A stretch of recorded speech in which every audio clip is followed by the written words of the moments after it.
जय श्री राधे कृष्णा। आज मार्गशीर्ष पूर्णिमा का व्रत है। मार्गशीर्ष पूर्णिमा के दिन चंद्रमा अपनी 16 कलाओं से परिपूर्ण होता है। आज पूर्णिमा तिथि पर स्नान, दान, पूजा पाठ करने से जीवन में सकारात्मक ऊर्जा का संचार होता है और मनोवांछित फल की प्राप्ति होती है। आज के दिन भगवान विष्णु की पूजा करना विशेष फलदायी माना जाता है। मार्गशीर्ष पूर्णिमा को भगवान दत्तात्रेय की जयंती भी है। दत्तात्रेय जी को ब्रह्मा, विष्णु और भगवान शिव का अवतार बताया गया है। आज पूर्णिमा तिथि सुबह 8:37 से शुरू होगी और वहीं इस तिथि का समापन 5 दिसंबर को सुबह 4:43 पर होगा।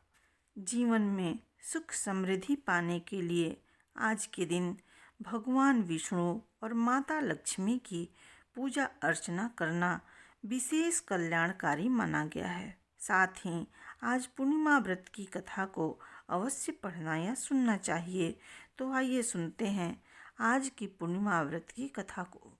द्वापर युग की बात है। एक समय माता यशोदा जी ने भगवान श्री कृष्ण से कहा, हे श्री कृष्ण, तुम सारे संसार के रचयिता तथा पालनहार हो।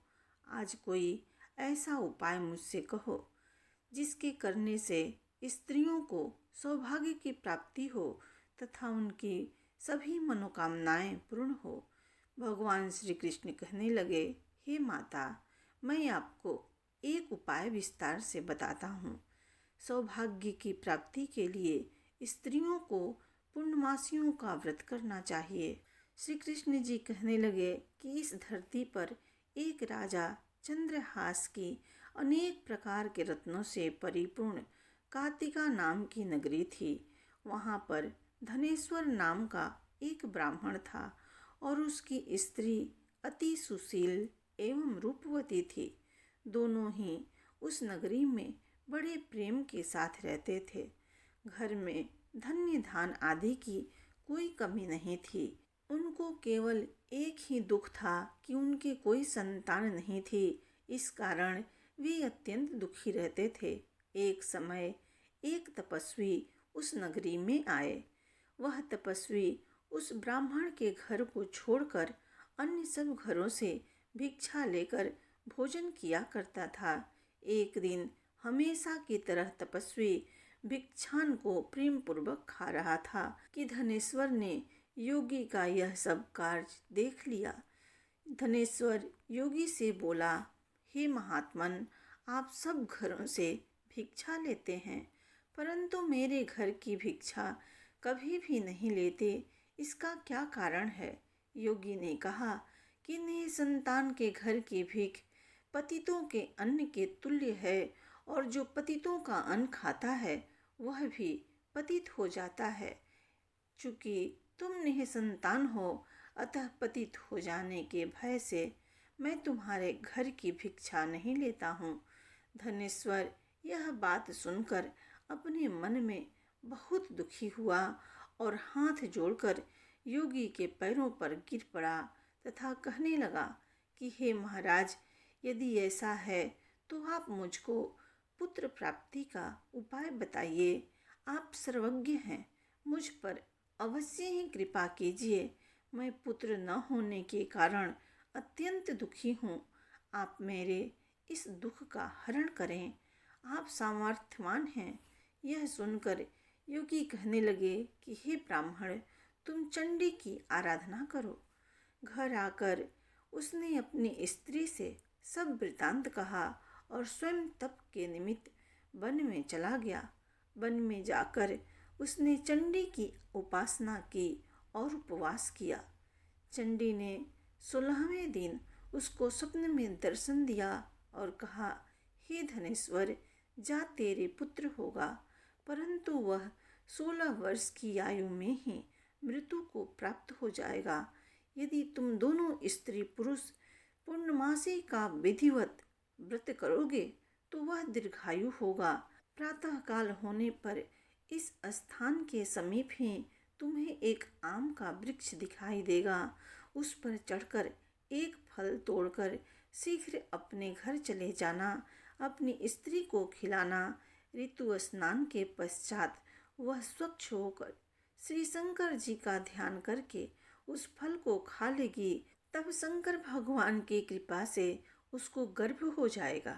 जब वह ब्राह्मण प्रातः काल उठा तो उसने उस स्थान के पास ही एक आम का वृक्ष देखा, जिस पर एक अत्यंत सुंदर आम का फल लगा हुआ था। धनेश्वर वृक्ष पर चढ़ गया और उसने एक अति सुंदर आम का फल देखा। ब्राह्मण ने जल्दी से उस फल को तोड़कर अपनी स्त्री को लाकर दिया और उसकी स्त्री ने अपने पति के कथनानुसार उस फल को खा लिया और वह गर्भवती हो गई। देवी जी की असीम कृपा से उसे एक अत्यंत सुंदर पुत्र उत्पन्न हुआ, जिसका नाम उन्होंने देवी दास रखा। माता पिता के हर्ष के साथ वह बालक बढ़ने लगा। भवानी की कृपा से वह बालक बहुत ही सुंदर, सुशील और पढ़ने में बहुत ही निपुण हो गया। माता की आज्ञा अनुसार उसकी माता ने 32 पूर्णमासी का व्रत रखना प्रारंभ कर दिया था, जिससे उसका पुत्र बड़ी आयु वाला हो जाए।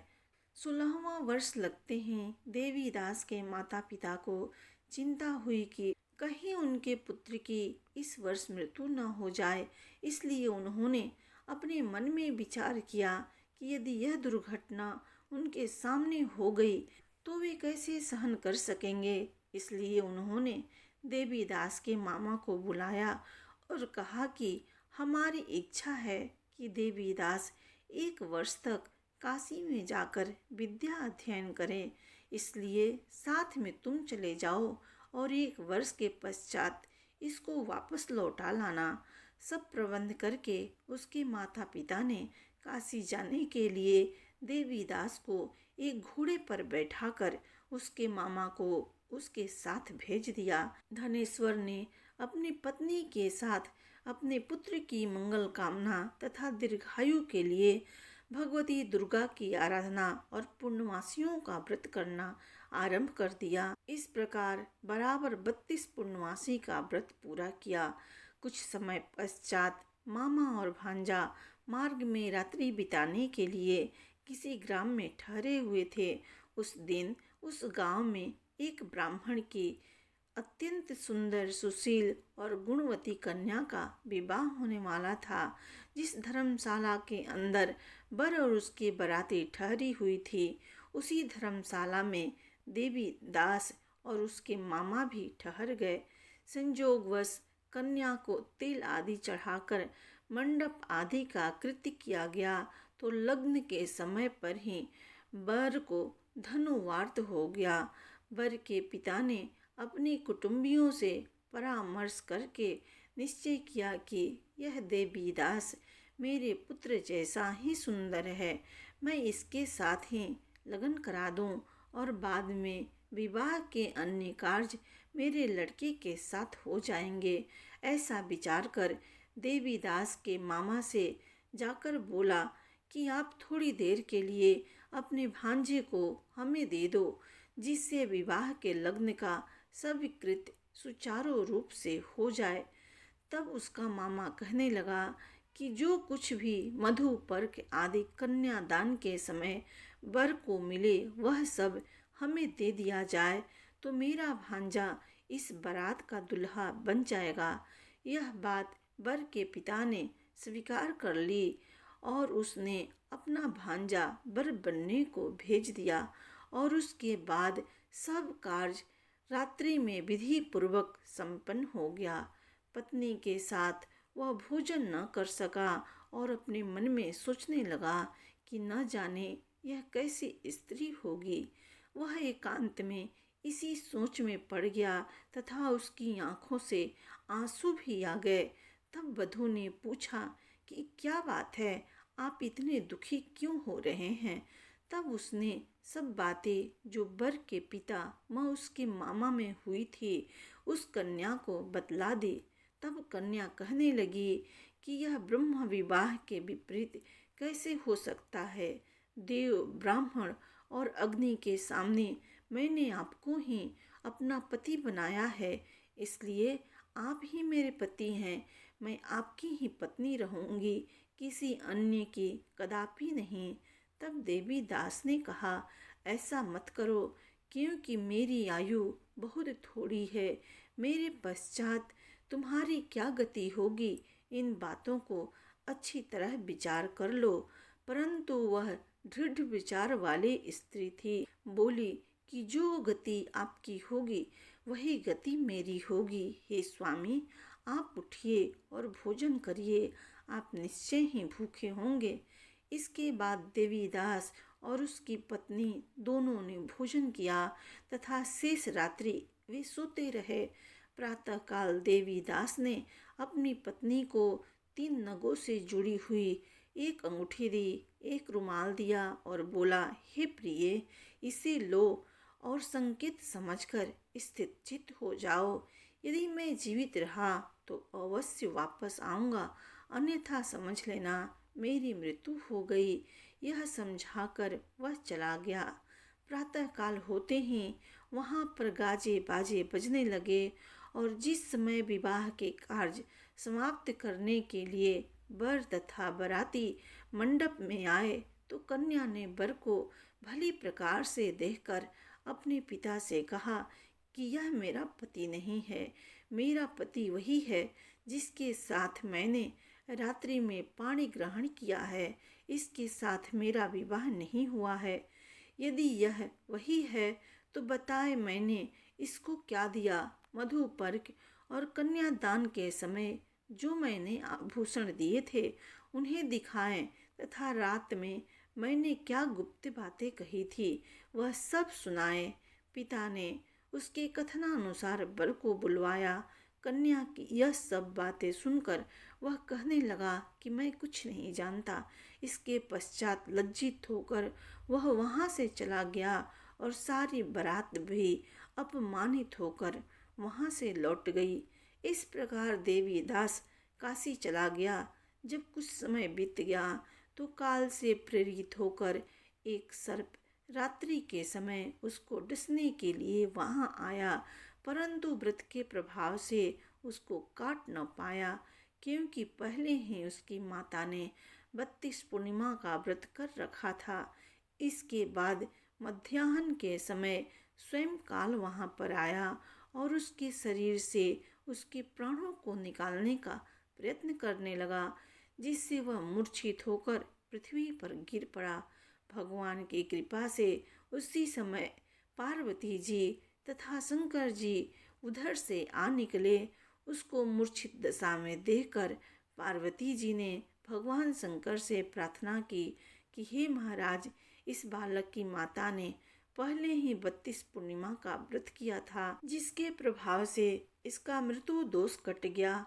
भवानी के कहने पर भक्त वत्सल भगवान शिव ने उसको प्राण दान दे दिया। इस व्रत के प्रभाव से काल को भी पीछे हटना पड़ा और देवीदास स्वस्थ होकर बैठ गया। उधर उसकी स्त्री उसकी प्रतीक्षा किया करती थी। जब 16वां वर्ष व्यतीत हो गया तो देवीदास भी अपने मामा के साथ काशी से चल दिया। इधर उसके ससुर उसको ढूंढने के लिए अपने घर से जाने ही वाले थे कि वह दोनों मामा भांजे वहाँ पर आ गए। उसको आया देखकर उसका ससुर बड़ी प्रसन्नता के साथ अपने घर में ले आया। बाद में खूब धन धान से अपनी पुत्री को उसके साथ विदा किया। भगवान श्री कृष्ण कहने लगे कि इस प्रकार धनेश्वर 32 पूर्णिमाओं के व्रत के प्रभाव से पुत्रवान हो गया। जो भी स्त्रियां इस व्रत को करती है वे जन्म जन्मांतर में वैधव्य का दुख नहीं भोगती और सदैव सौभाग्यवती बनी रहती है। यह मेरा वचन है, इसमें कोई संदेह नहीं। यह व्रत पुत्र पौत्रों को देने वाला तथा संपूर्ण मनोकामनाओं को पूर्ण करने वाला है।